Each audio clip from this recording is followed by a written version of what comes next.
y'all. Okay, so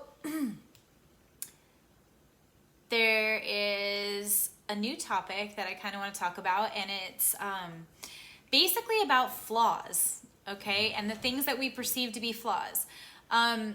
This actually was inspired because I have so many people in my life right now that are going through these really spiritual transitions or these life changes, and they are awakening to doing the inner work, the inner healing, the inner self-work of kind of opening up, diving in, exploring themselves, and changing the things that they think will benefit them, right? And then working on they're working on their flaws. That's what I hear. And so I kind of wanted to dive into this topic about flaws. I want to try to make it not too long, but do I subscribe to the idea, and do I know that there are some inherent character flaws that absolutely should be worked on? Like even with professional help, yes. Do I subscribe to the idea that everything about us basically is flawed, or that we're just such inherently flawed beings that the work is never done, and like there's just all this focus, this need to really constantly focus on our flaws and how to make them better?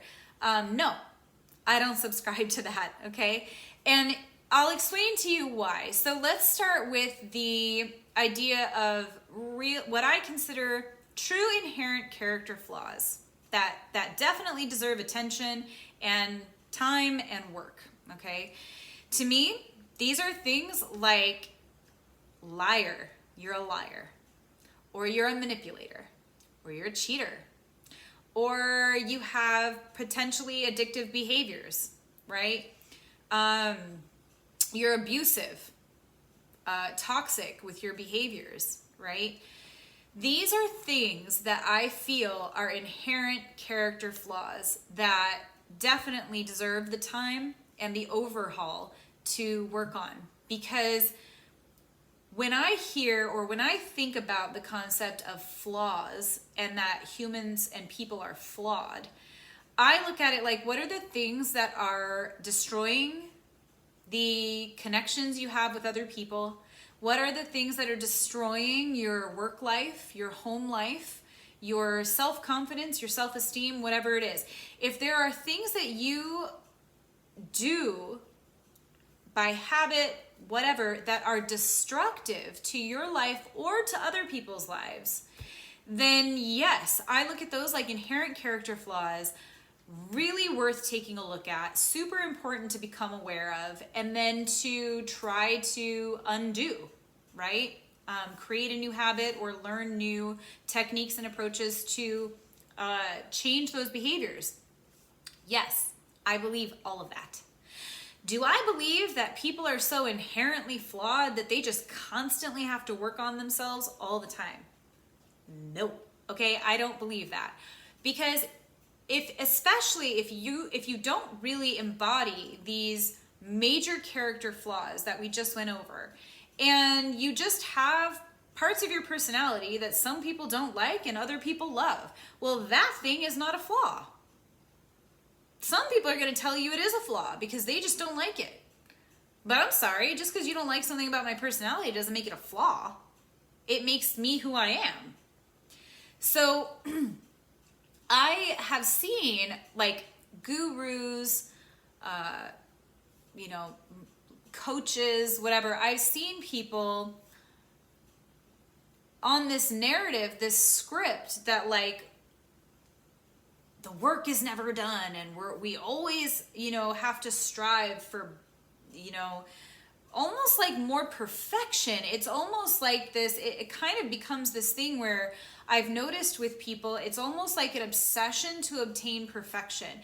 And they feel guilty if they have a bad day, or they feel less than if they don't feel that they've just like mastered all these things in their life. And I'm just here to say, like, I think that it's a crock of shit. forgive my language, but I think it's a crock to convince people that like we're just all so flawed. I don't believe that at all.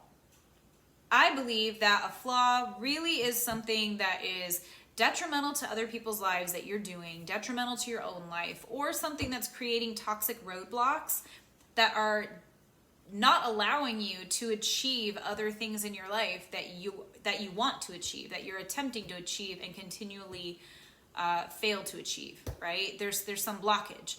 So if there are things that are destructive, yeah, work on those things, identify them, work on them, get help with working on them, whatever.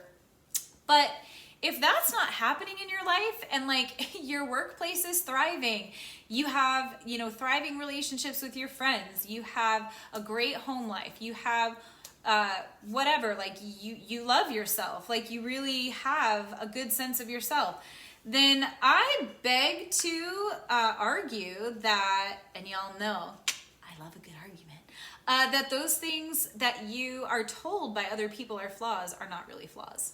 Okay, it's just people that just don't like something about you. Everybody is unique. Everybody has their own personality. I am super opinionated, outspoken person. I have no trouble singing in front of 32,000 people, speaking in front of a crowd, giving a presentation, speaking up to defend somebody, right? I have no qualms about it. I'm perfectly comfortable with it, confident in it, and I am very much a convicted person when it comes to my opinions, and the majority of the time my opinions come from real world experience, observations that I've made in life where I've been able to connect dots on things, almost like, Discovery Channel wilderness, going out and observing creatures and like learning about them. Humans are no different, can observe and learn about them.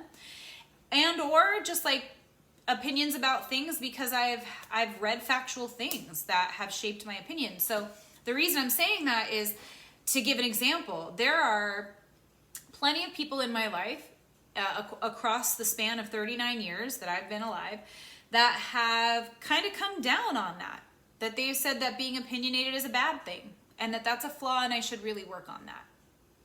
Why? Is it hurting? I mean, am I becoming an abusive person and like my behavior is like abusive and toxic because I have an opinion? Not that I last checked. Okay, I don't believe in crossing the line of disrespect and name calling and like all that kind of stuff. Like I can't say I've never done that in my life, but I can say I'm at a point in my life where I certainly am pretty aware of what things are coming out of my mouth and how a situation is handled. And so yes, if somebody's approach to handling something has become toxic or abusive, by all means, that's a flaw. That's a flawed moment, right? And if it's a chronic thing, then that's certainly a flaw to look at. But just the sheer idea of being opinionated is not a flaw.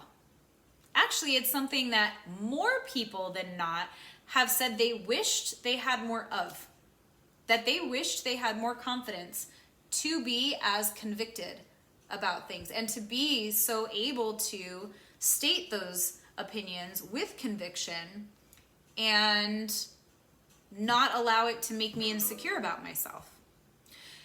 That's what I think the danger of just subscribing to this idea that everybody's so flawed and everybody needs so much work. I think that for me is where the danger lies, is that I see that as a fast track to just consistently being insecure. Consistently apologizing for your behavior and your personality. Consistently apologizing and consistently second guessing yourself and never really fully, truly stepping into the authentic awesomeness that is you. Everybody's different. There are people I know in my life who are much more soft-spoken and much more motherly. It's not that I don't have the capability of those things. It's that inherently in my nature, those things are not like the first thing you're going to notice about me. right? But they are the first thing you notice about someone else because they embody more of that naturally, just as a way of being.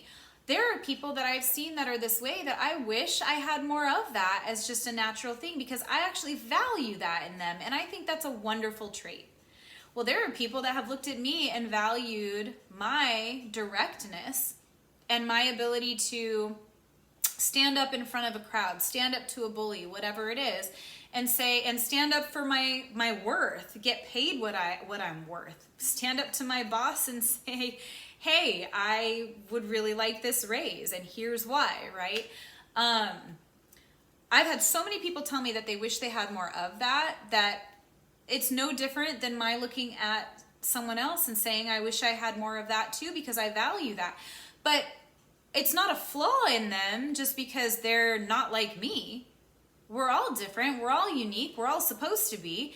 And I'm here to tell you, if you're not doing things that are toxic, you're not doing things that are detrimental to your life, that are holding you back from achieving things that you want, are not hurting other people, then guess what?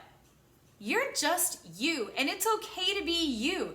It's okay to be all of you. It's okay to be the parts of yourself even that other people don't like, but other people do. And if you're comfortable with yourself and you're okay with the fact that you are never going to please everybody, ever, then there's this real freedom to be able to step into your authentic self unapologetically and say, this is me. Take it or leave it, love it or hate it. This is who I am. And if you don't like it, to hell with it. I don't care. Now, yes, if it's like important people in your life that you really care about and you have great connections with people and they're all kind of telling you the same thing, which is like, hey, we all love you. However, there's this thing that we think you could benefit from working on. Well, perhaps obviously you should be taking that into consideration because these are people who love you, that you have a good relationship with, that are saying the same thing. So it's multiple sources that actually care about you. They probably have some validity to that, right?